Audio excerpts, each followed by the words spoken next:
you're tuning in later. My name is Tiffany Hauser, and I am a leadership coach and a corporate coach. And I work in the workplace experience. I work with the people experience, working with executives and companies on leadership, emotional intelligence, diversity and inclusion, engagement, productivity, all that great stuff. And, I wanted to bring these interviews on live every day for as long as I can, because I was having such powerful conversations, not only during this time, but I've been having recently a lot of powerful conversations that I wanted to bring into the light. And I wanted you to experience all these incredible people in my life who inspire me, they ground me, they make me laugh, and they make me think, and they make my heart so warm. So it is my pleasure, and I'm so geeked out. I've been telling today's guest, Lisa Kostova, for a while, not just for this show, but for a while, I've been telling her, I can't wait to introduce you to my people, my tribe, my posse, my friends, my family, because she is just one of these special, special individuals with not only just a world of wisdom and a real connection to the universe, but her heart is just so full of compassion and joy. And Lisa, one of the things I really love about you is you're able to flex and be with whoever you are in any moment. Like nothing phases you. You're like the calm beacon, no matter what's going on. And I'm so grateful that you're joining me today and joining everyone who's watching us live today and later, because what Lisa is going to share with us today is really going to touch on things that you might be thinking, but may not be having conversations about, or you might be wondering about, and we're going to go all the way there. So please help me welcome my guest today, Lisa Kostova. Hi, Lisa. Hi, Tiffany. It's so great to be here. Awesome. So tell everyone who's watching who you are and who you be.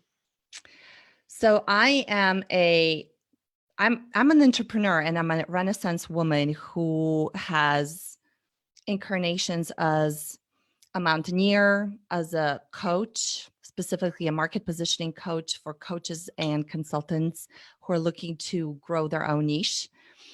I also have an incarnation as a technology entrepreneur in the middle of building what I envision to be the new social future online currently.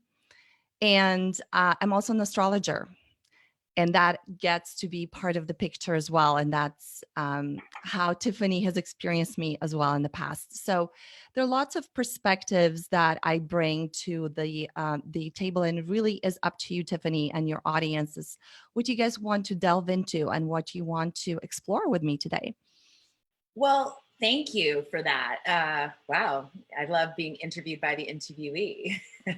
So really, I love what you were just sharing with me, which I just found out a few moments ago, which is when this whole coronavirus was, really escalating, that you and your partner were off in New Zealand, off the grid.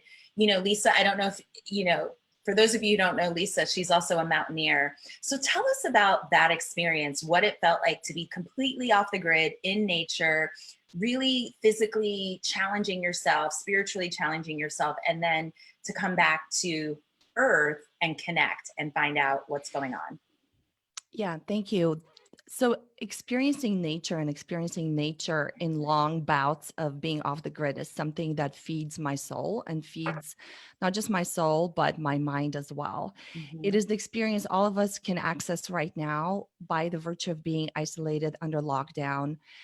To the extent you have access to nature, that's going to be helpful to experience that, or if not, just meditate and imagine yourself being in nature. Climbing a mountain or doing a long backcountry trail like the one we did back in March is really purifying because it turns everything off. It turns the noise off. You're off the grid. So there's no distraction from your phone, from the internet. There's hardly anybody around. And it really forces you to focus on the essentials. You're bringing everything you need, all the food and everything, all the first aid kits, survival stuff, shelter. You're bringing everything on your back and you're out there for a long period of time. And so really from the beginning, you're forced to just look at what you're packing and only pack the essentials. The same with your mind. When you're out there, you're focused on putting one foot in front of the other. Perhaps you're navigating a tricky patch that you need to be really focused on. And that's what we were experiencing in New Zealand. We were doing a point-to-point crossing of some mountain passes in the remote part of the north part of the South Island, New Zealand. And the second mountain pass was the only time we had a little bit of cell phone coverage. There was another New Zealander up there at the same time, and he said, "You guys should turn your phones on because the world has crashed. The pandemic has been announced. The markets are down." We thought he was playing a cruel joke, but then we turned the phones on, found out a bunch of things that happened. And then we had to turn our phones off because then we were navigating a very, very sketchy part down that literally required us to be finding footholds and handholds, and we were running short on time. And so we were really focused. And for the next couple of days, we didn't see a single person. And that was the time where we started brainstorming and really immersing ourselves into understanding what this could mean for behavior, for people, what was going to happen, and how to plug into that from the perspective of both serving the world and taking advantage of opportunities that will be created as part of this huge shift that we are all experiencing. So coming out of that, we came out of that, and New Zealand was just implementing a lot of restrictions. We managed to fly back home to the US, but not before we had, birthed this idea of an app, of a technology app that as soon as we came out of the grid, I called a lot of my former colleagues, engineers, and I started talking to them about how to build it. And a few days later, the building actually started. So we're in the process of building this app, and I'd love to chat more about it, but I'm just going to pause and see. Well, yeah, because where you want to take that's this. one of the things that I love about you, Lisa, is, as you're like physically moving through, your, what do we call the descent of the mountain coming down? Yes. That you find out the news that there is a pandemic going on. And not only is this a health issue, but it's a global issue on so many different levels, that you and your partner activate. You don't fall into the fear, fall into the panic. You rise up into activation. What can we do? What does this mean? What's possible now? And not in a way to like take advantage, but to be in that space of leadership. And that's what I really love about you is, as I said, that calm, that beacon. And so tell us more. You said it's called Cafe Social. It hasn't launched yet. This is still in beta. Exactly. We are right now. What I've done when I've built social products in Silicon Valley, and I've worked on products that have had tens of millions of daily users and have, just big and very engaging products. What we always do is we go through this method of rapid prototyping. And I encourage all of your listeners to adopt that philosophy in your own lives right now. So this is a time where there's no ready answers. This is a time where none of us are going to know what's going to happen next. The best way to try things out is to go in and test them as quickly as possible. Usually just talking to people or building the quickest and cheapest thing or service or product that you can, and putting it out into the wild and testing your hypotheses and seeing what's working and what's not working. And that's what we're doing with Cafe Social. So Cafe Social is an online space that replaces the lost interactions, the serendipitous interactions that you have in a place like a cafe or a gym or a place where you run, or in your case, Tiffany, and like, Soul Cycle, just like running into somebody and having a quick conversation. And we underestimate how important those quick conversations are for our connection and for our well-being. And these are just spontaneous interactions. And sometimes they grow into friendships or partnerships or kind of they grow into relationships, but oftentimes they don't, and that's okay. Mm-hmm. So we're recreating the space online where you will come in, and then you'll meet somebody for up to 10 minutes and have a chance to interact with them. And then if you want to take that conversation further or see them again or talk to them again, you can share your contact information at the end, and then you meet somebody else. And it's the community goal is to drive smiles. So we have a goal of 1 million smiles. And so anytime, like right now, I'm giving you a smile. So I'm Yeah. gonna like go here and say like, oh, I gave Tiffany smiles. And so our biggest metric that we're gonna be measuring ourselves is how many smiles are we driving. But underneath all this, we're gonna start with a seated group of people that we know are have the same mindset as us. They want this to be beautiful and uplifting. And so we're starting with a group of pardon me.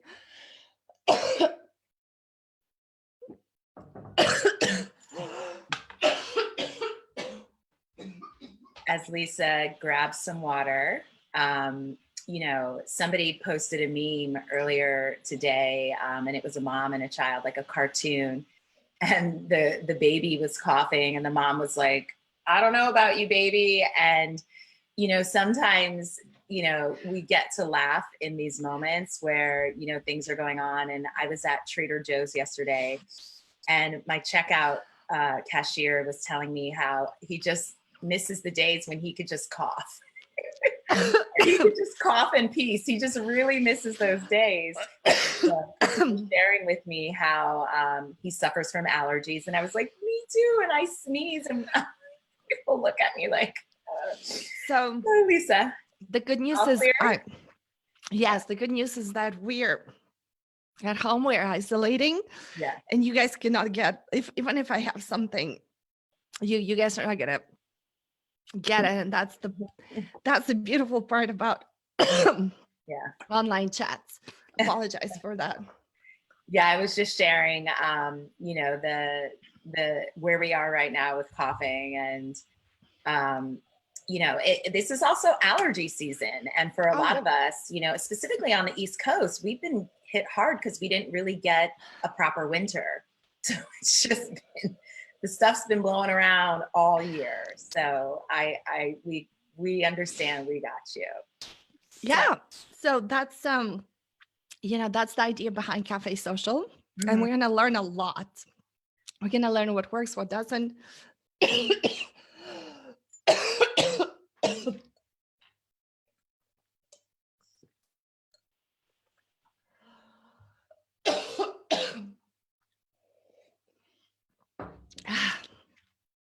We got you.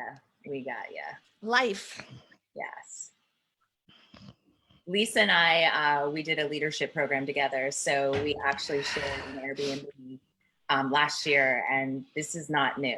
This is, when Lisa gets in her groove, this is where, her voice gets a little, so I love it. You're in your groove, Lisa. Yeah. And if you guys are interested in joining the beta group, it's free. It's a closed beta. That means we're going to have a group of, 60 to 100 of us. And we're going to test this out. And when we release it, the beta is going to be ready next week. So if you guys are interested in participating and giving feedback about what's working, what's not, please fill out the form that Tiffany has put in the comments.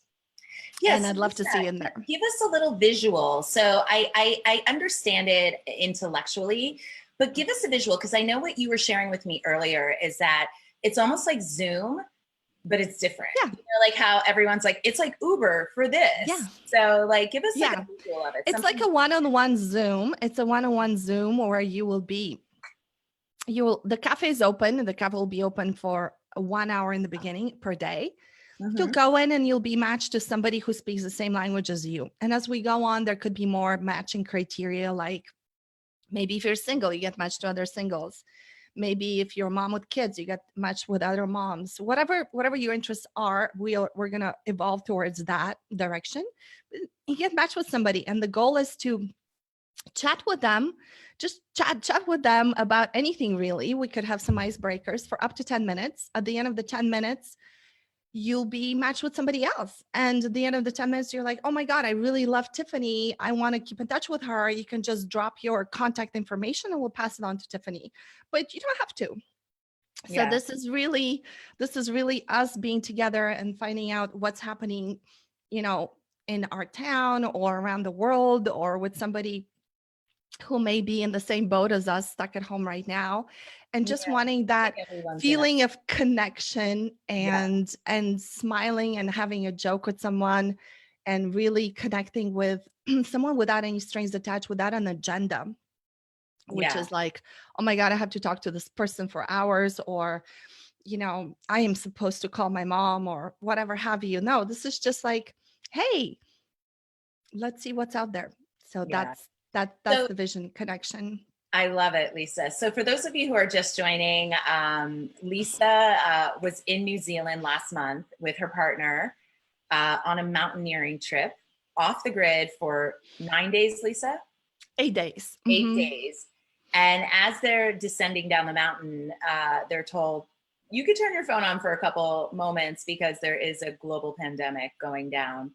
So rather than her and her partner, going into fear and worry and concern, they activated and came up with this idea, this concept that's launching next week called Social Cafe.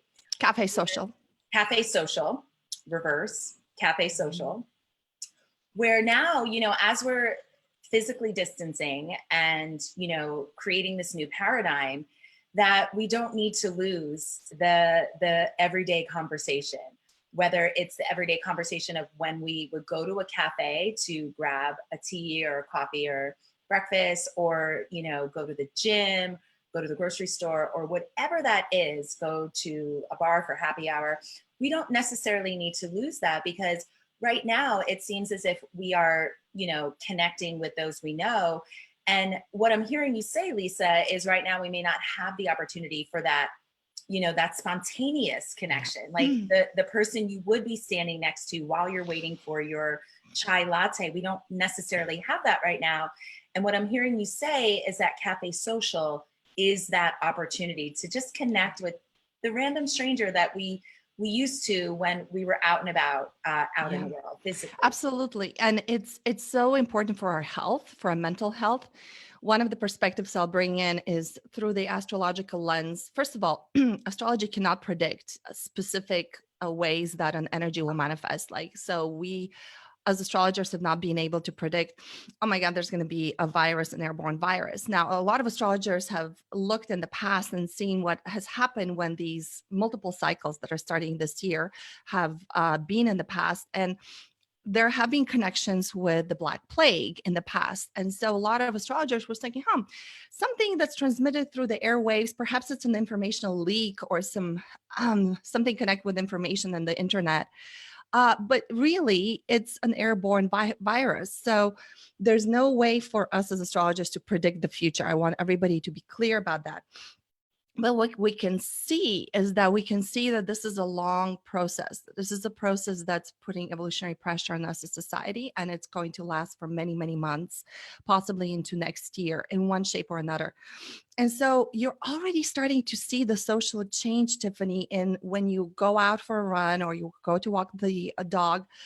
Anybody on the same block, they cross to the other side of the street. They avoid you. They go around and they don't make any eye contact because it's awkward. So we're right now being trained, and we're quickly losing that eye contact, that hi, how are you, that like just connection. And that's going to have an effect over months of doing that. We're just going to become different. And I want to urgently inject some of that spontaneous connection and saying hi without the fear of getting infected. And cafe social is my vision for that.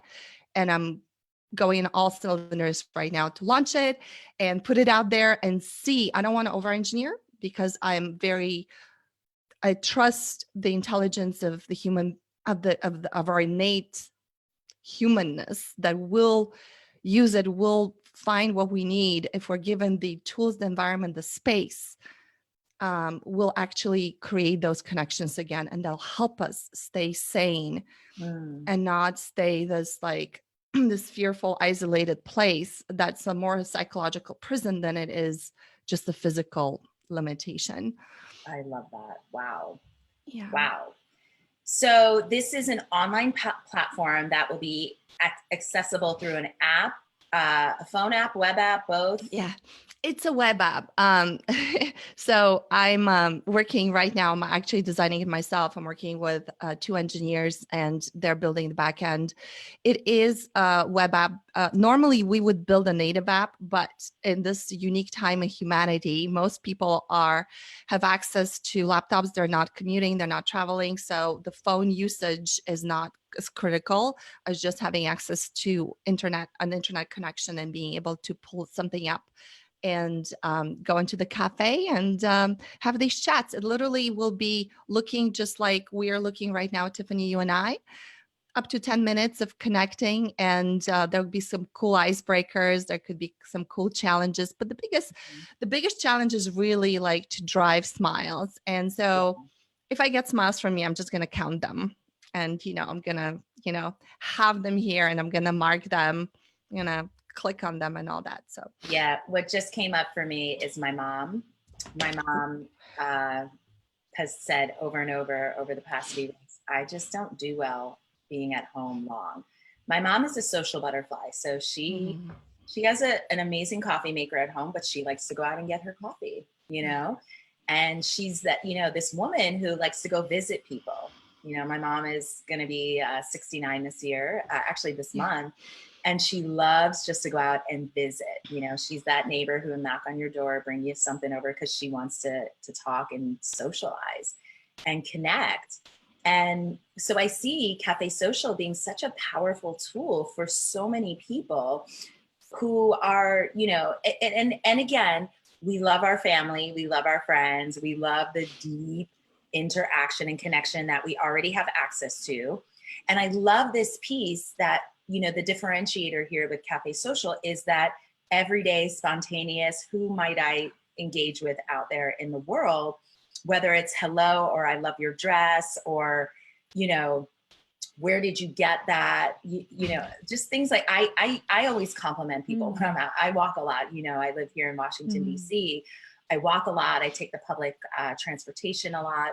And yeah, I do, miss that. And I found myself yesterday when I was at the grocery store having a seriously amazing, fun, connected conversation with the checkout cashier and the guy in the wine aisle. Like, we had a conversation. Like, he was like, and I'll tell you what, his customer service was on point. So I love that this is what was birthed on your descent on the mountain. So we're going to be sharing in my Facebook comments the link if you want to join Lisa on Cafe Social in the beta, which is going to launch next week. Lisa, any final words on Cafe Social before we move into talking more about who you are and who you be and your thoughts about what's going on? I honestly believe so. Tiffany, it was the idea and the thinking of it came from a place of possibility and joy, and being in nature and being completely off the grid definitely created that environment. And I want to encourage all of you guys to go into your space of creativity and really access that, because this is a potent time. It's like everything has been raised by an earthquake, and then we're starting from a clean slate. And so any ideas, anything that you may have, just access that creative space. And I want to say that I have the sense, Tiffany, that this is probably the most important thing I will attempt in my life. I honestly have that sense. Like, I cannot not do this. I literally have to do this. There was part of me that said, oh my God, what if I don't take action on this? What if I just say, oh, it's too complicated, I have to find a team, then I have to find investors, then I like need we a have to website. experiment. Yeah. Oh, I need the a logo. website is the last. Yeah. Well, I got the website. That was my big sign. Getting Cafe Social, the URL was, oh my God, I can't believe I got that. And everything just lined up. Within 48 hours out of coming from coming back to civilization, I had conversations with some great engineers, and this was already in play. So this moved really, really quickly. And I want to encourage every single one of you guys just to access like what is calling you right now. And imagine you're in a unique time in history in this world where this is going to be the time where the next generation of ideas, next generation of companies, the next generation of platforms are created, the next generation of entrepreneurs. Even if you want to think about it, the next generation of millionaires, the next generation of billionaires, the next generation of people who transform the world. And part of it is I was graduating business school during the last crisis, during the recession. And I'll never forget, I actually remember like physically being present during some conversations, during some idea generation, during some like really, a really like, um, what seemed to me like, oh, this is just play. This is just talking about things. And since then, my classmates who took action on these ideas have IPO'd a company with multiple billions of dollars in valuation, have launched online companies that are doing really well, like Rent the Runway. And that's because they didn't have jobs at the time. They didn't have job offers. And so they were in that place of creativity. It's like, oh, we have nothing better to do than just create. So I invite you to go into that place because this is a perfect time just like that. And the people that are going to be the future entrepreneurs, the future big companies are all getting born now. Mm. So Yeah, unique time. we talked about that last week, that this is the moment. So this is going to be the launch pad or the birthing place of a lot of creativity, a lot of innovation, a lot of resourcefulness. A lot of people are learning, just like I'm learning how to be my own production manager and studio manager here. You're doing great. Yeah, thank you. So with that piece, where would you like to move into next? Do you want to go north into the stars, or I don't want to let you go right now. I want the audience to really, really experience who you are holistically. And, Yeah. I've seen Lisa go through a couple of different iterations in the short year that I've known her. And it's just powerful. Talk about creation. This woman is a creator. And so Lisa, what else? Well, I want to say that this is also a time where you guys get to connect with your own selves, with your own creative power. And this is a unique time in the world where, if you look at it astrologically, I'll just say that there are a lot of transpersonal energies coming together. There's a lot of new cycles, new beginnings being generated this year. And even before we knew what was going to happen, last year I was telling all my friends, I even had a workshop around planning for 2020 because what I saw was something big and momentous was going to unfold. How it was going to unfold, I did not know. I did not know if it was going to be, a massive societal thing or specific for each individual, but I knew that every individual was going to experience something big that they were either going to be scared by or intimidated by, or that would open an amazing opportunity. And I likened it to the time I climbed my kind of biggest crowning achievement in mountaineering, which is last year I summited Denali, which is the highest mountain in North America. And it's also considered to be one of the most difficult expeditions in the 7 summits, which are the highest points in the world in each continent. It's even considered to be more difficult than Everest because you don't have porters and Sherpas, so you have to carry everything yourself. It's a very demanding 3 weeks talk about being off the grid. And I remember I had no plans of climbing it. I was just a newbie mountaineer at the time. I ended up in Talkeetna, long story short, I ended up on a scenic flight around Denali. And At that time, I was like, oh, I climb little mountains, some volcanoes here and there on the Pacific Northwest, or in New Zealand. These are tiny compared to Denali. And then I just saw it, and it was so intimidating. And Tiffany, I had this knot in my stomach. I was terrified. And yet at the same time, I had this thought, what if I can actually, what would it mean to me to get to that next level of climbing, to next level of mountaineering? What if I have it inside me to actually do it? And the conversations in the plane were really funny. The pilot was being asked by one of the passengers, hey, have you climbed the mountain? And he said, no, I'm not that crazy. Look at them down there. They're completely nuts. And when we landed, the same passenger asked me, because he knew my partner had climbed in Alaska before. He asked us, well, when are you going to climb it? And the words just came out of my mouth, Tiffany. I said, I'm coming back next May and I'm climbing it. And I remember being so shocked when I said that, because now it was out. Like, it was like that much closer to reality. The possibility that I could actually attempt it or do it was like brought down to reality.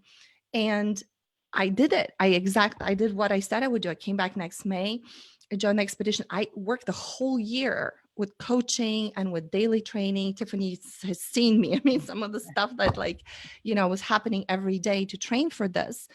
It was a long road. It was a long way to prepare, but I did it. And I went back and I found the pilot after I'd come back from the summit of Denali. Found the pilot and I said, you know what, that flight that you took me on around the mountain showed me what was possible. And that was the key and the catalyst for me to unlock my desire to go up there. And that's what's happening now. You guys, we've all seen our Denali. We've all seen our Denali, and it's totally fine to have a knot in your stomach. You're looking at this and it's like, this is like intimidating. This is scary. This is crazy hard. But imagine what would it mean for you if you not only overcame whatever challenges you're experiencing right now, but you got to that next level. You became a high altitude, a high level mountaineer in your own life. And this is a unique opportunity because you have the resources, you have everything that it takes, and it starts with connection with that inner self.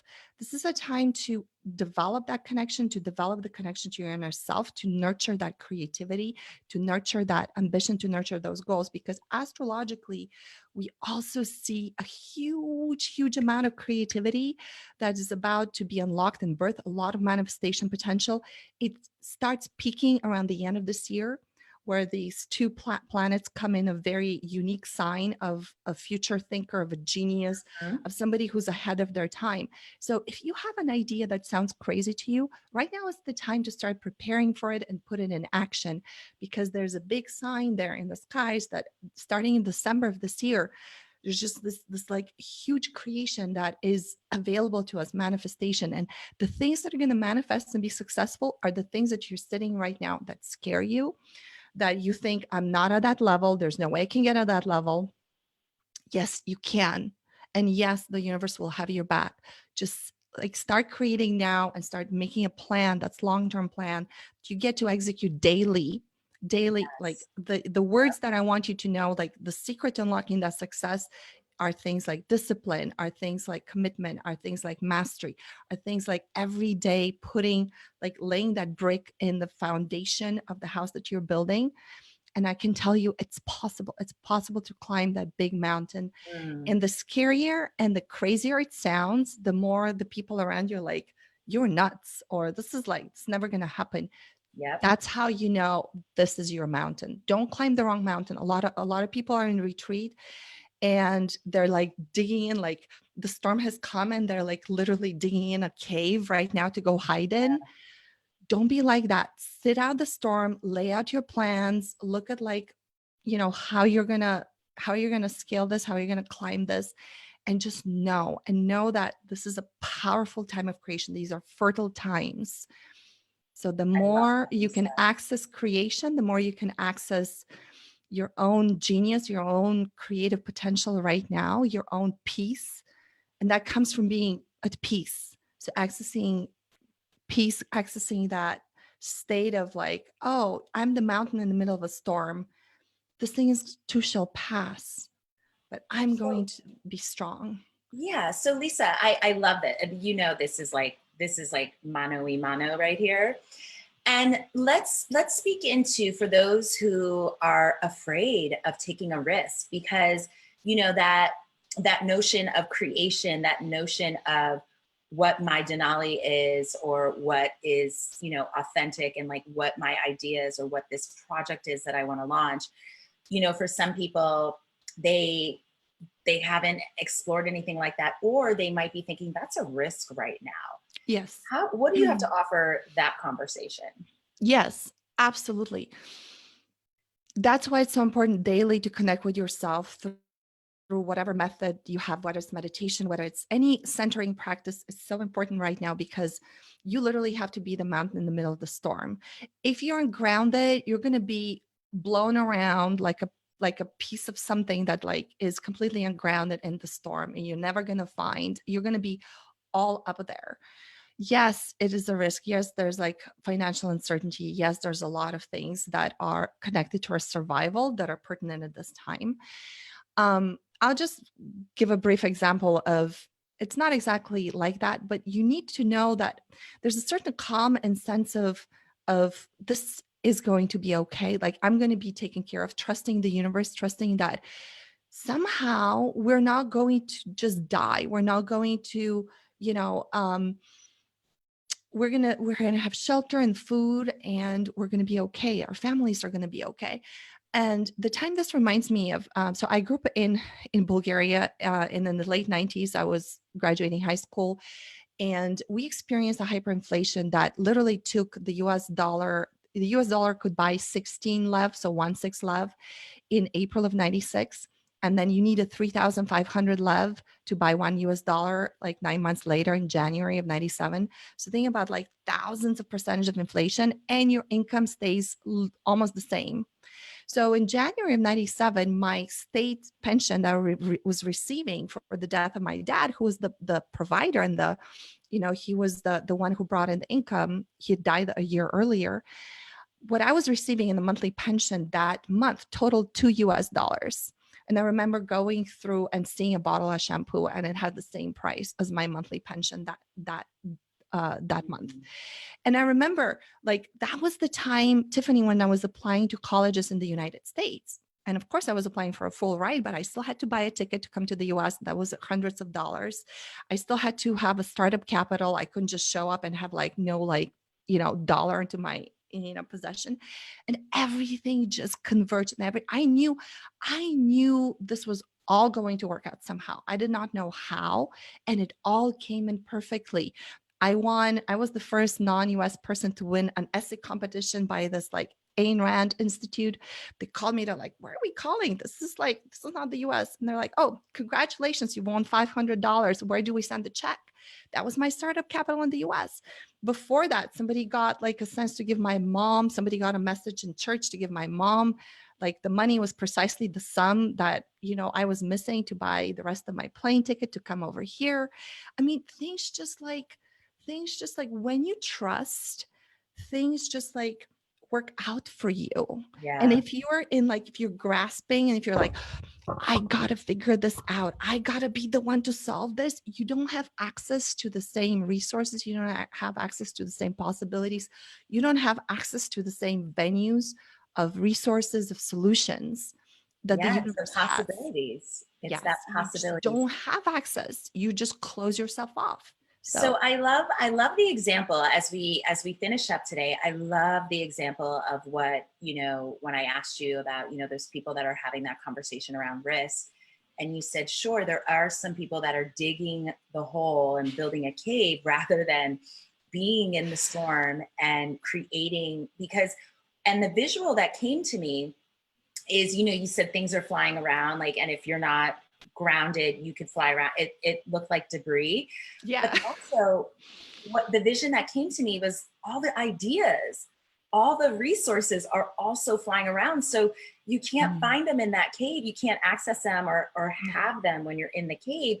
Yeah. When you're out in the storm, weathering the storm, we've all heard that before, that we can actually access and create and have the next brick. So you also said those of us who are out and like weathering the storm and being the strength of what gets to happen to calm the storm. If we all dug caves, the storm doesn't go anywhere. But when we all come up and activate and access, the storm calms itself down. Because you think of anything windy or anything going on, if you fill it up, the wind goes away. So what I'm hearing you say is, in your story of how you came to America to go to college, is that each brick arrived when each brick arrived. Yes. You still did not let go of your vision of coming here and creating your education here. And it wasn't about having all the bricks or knowing where the bricks were coming from. And that's really, we talked about that a lot last week, is that sometimes people pause or think things are too risky or don't, or procrastinate or give up because they don't have what they think they need right now. Like it's like almost like that kit for kids where you're going to build something and all the pieces are in the kit. Life is not like that. We don't get all the pieces in the kit. We say we want something and the kit is our creation. And you said the pillars are discipline, commitment. What was that third discipline? Well, there's two kind of sides that are coming together astrologically speaking. One is connected to everything that's cultivated through discipline, through commitment, through just doing the work, being in the flow and mastering something, just every day consistency. And the other side is the opportunity. The other side is the opportunity. There's a lot of expansion possible right now. There's a lot of opportunity coming. That opportunity is accessed through that, not just vision, but committing to that vision and daily executing on it. Because like the mountain, like Denali is not a technical mountain, but you need to be prepared for it. And you need to prepare over a long period of time. There's no shortcuts. There's no like, oh, I'm going to climb Denali tomorrow. Yeah. And just going for it. Like it's not going to happen. It like has like a timeline. And that's what we're facing right now. We're facing a long period of slogging up like a hard, difficult mountain that we're right now not in the condition to scale now. We can get ourselves in the condition to scale it by the end of this year by daily commitment and daily work and dedication to that which we see as possible. So that's the key to unlocking the mountain. It's not just like having like wanting to do it. It's like daily doing something, at least an hour every day. Do at least like commit to your whatever your vision is, doing that for at least an hour a day, whatever it is. So for me, it's like every day for at least, well, right now I'm in like ultra creation mode. So it's several hours a day of being something that like drives that forward or develops it or like takes a step forward in some sort of way. Yeah. And no pressure. It needs to come to you like a fun, creative, like you need to enjoy it. There's a flow here. If you push too hard, you're pinching yourself off. You need to be in the flow. You need to be enjoying the process. You need to actually want to, as they say, because Denali is one of those prize mountains that a lot of people used to just check off their list. Yeah. And a lot of the guides would say, oh, this is a person who wants to have climbed Denali, but doesn't enjoy the climbing or doesn't want to climb it. You actually need to enjoy the journey. You need to enjoy the journey more than you enjoy the like 2 minutes that you get at the summit, literally 2 minutes if you're lucky. And then coming down and then you're like, that's it. That's all I worked for like a year. No, but the journey. Like I met some incredible people who become friends on that climb that literally were, my partners in crime. And that was part of the journey. The journey were the people that I was climbing with and all the experiences we had along the way. So I encourage you to think of it as a journey.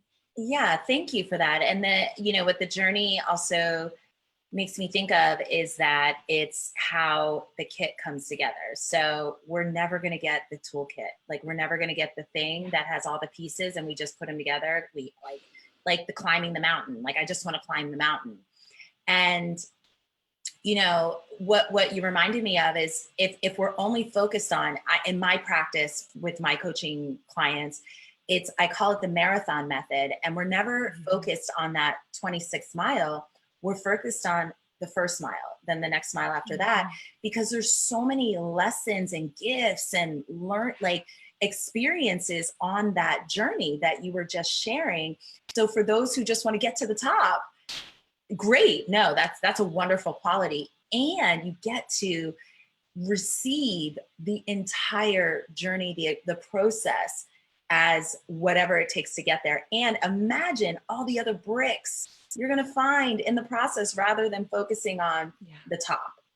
So with that also, another piece that really landed for me was the idea of,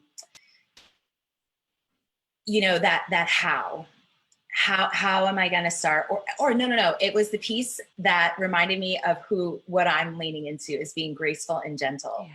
So the pressure piece, don't be so hard on yourself. Don't, you know, and you know this, Lisa, because you work with entrepreneurs, we tend to forget we're the boss, we're the creator, we're the designer, we're the author. Why are we putting all this pressure on us? Like we are the employee as well, but like the deadline is the deadline that we created, but we can move the deadline. Like we're good. It's our thing. And I love that you brought that forward because the pressure it's you on you, and you are in control of relieving that pressure, giving yourself grace, being gentle, and giving yourself the space to enjoy the process and the journey. Yeah. I have one trick that I recently discovered that works great for alleviating the pressure that you're talking about. Yeah. Do you want to hear what that is? Absolutely. It came from a really wise spiritual channel. And the question is, next time you ask yourself, like, I'm behind. Next time you tell yourself you're behind, ask yourself, what if I'm ahead? Yes. What if I'm ahead? Can we all write that down? What if I'm ahead? Yeah. And, you know, in the leadership work that Lisa and I have done, one of the concepts that comes up is overwhelm. And our mentor and this training has shown us that overwhelm is a choice, that we're choosing to experience and feel overwhelmed in moments when we also have the same ability to choose peace, presence, grace, calm, whatever that is, you know, creativity, workability, whatever that is in the moment. So thank you for that. What if you're ahead? How simple and fun. Well, Lisa Kostova, oh my gosh, it's been such a joy. You and I, we get to talk a lot. Like I want to share you more and more and more and more and more and more and more. I love you to death. You know, Lisa is such a robust individual, so many different layers to who she is and who she bees. And if you want to come back on, Lisa, I definitely want to have you back on. I want to hear about, you know, I'm signing up for a cafe social. Remind us when the beta is launching.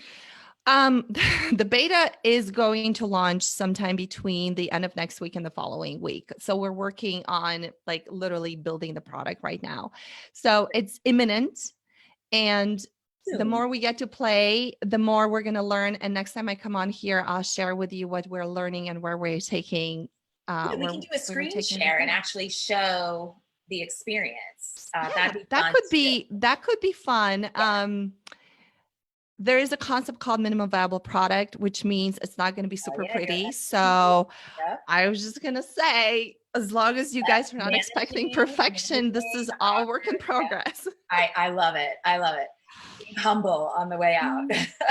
But listen, those of us who used to work in tech and do work in tech, we get the MVP, we get the beta, we understand. And it's like you said, it's fun, like for us to come on and experience it and learn and like give you feedback and Oh yeah.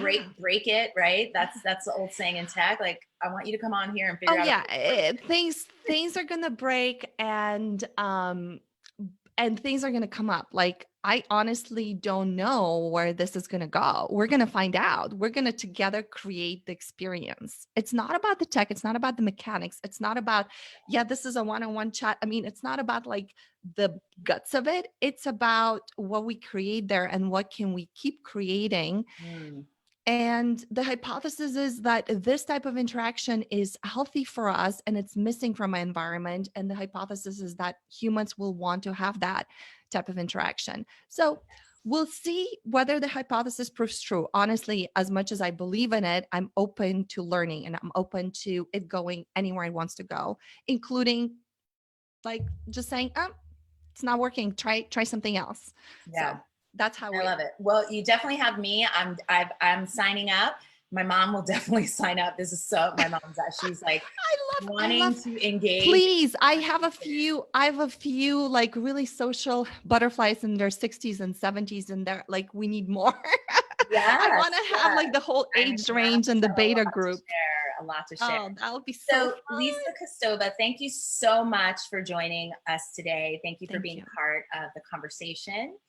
And I wanted to share that tomorrow I'll be speaking with Wendy Paquette. We'll be going deep into human design and potential, which is like where you kind of laid a little bit of the foundation for today. So we appreciate you on that. I love you so very much. I And love you just too. so Thank you. everyone knows, we're going to be coming onto Facebook later today to answer your questions, follow up. We're going to post the link, the sign up link for anyone who wants to get in on the beta of Cafe Social.